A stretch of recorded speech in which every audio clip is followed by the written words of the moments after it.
Welcome to Pinoy YouTube channel Chika at Balita. Exclusive, here's Rally Samantha Bernardo appreciates Ashley Ortega, talks about married life.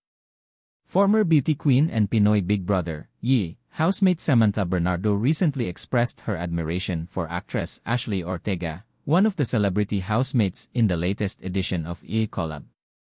In an exclusive interview with Push ABS-CBN, Samantha shared how deeply moved she was by Ashley's confession room episode, which resonated with her as she enjoyed the new season of the hit Kapamilya reality show.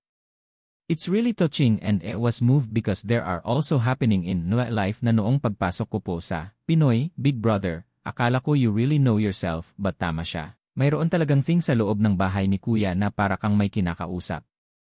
Parang you really be self-reflective and yung mga bagay na akala mo may escape mo here, Samantha shared. The beauty queen turned reality star also reflected on how her own experience allowed her to show her vulnerable and authentic self, much like Ashley is doing now.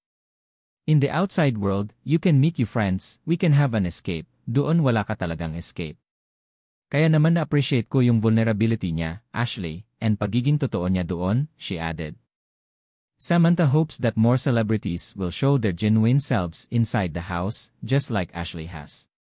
Sana mas marami pang celebrity na magpakita ng side katulad ni Ashley. It can be negative or positive to other people and also the fans, but at the end of the day, ang mahalaga ay nagpakatotoo siya sa sarili niya at nakisama din siya sa ibang housemates, she stated. Samantha was one of the official housemates of Pinoy Big Brother. Community season is a 0, where she finished in 3rd place. Singer and actress Anjay Salvation emerged as the ultimate big winner of their batch.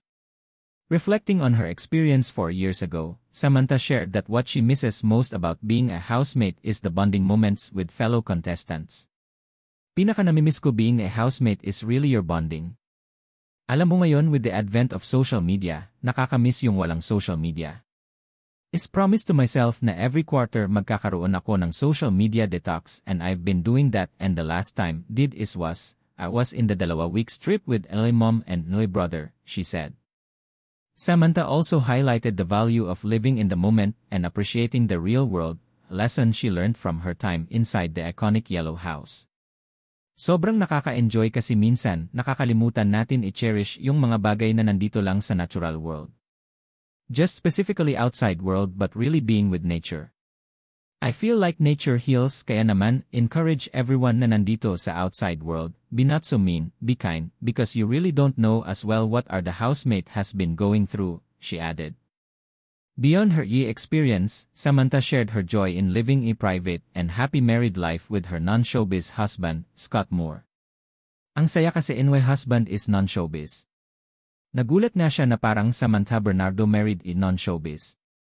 Sabi niya, oh my God, I don't have even name in the column, she shared. The couple enjoys traveling together and plans to expand their family in the near future. Honestly, privacy is power.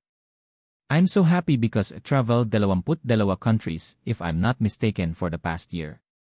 Nakakapagod but these are the moments that I will cherish kasi kapag nagkababi na kami, baka hindi na tumangyari, she shared.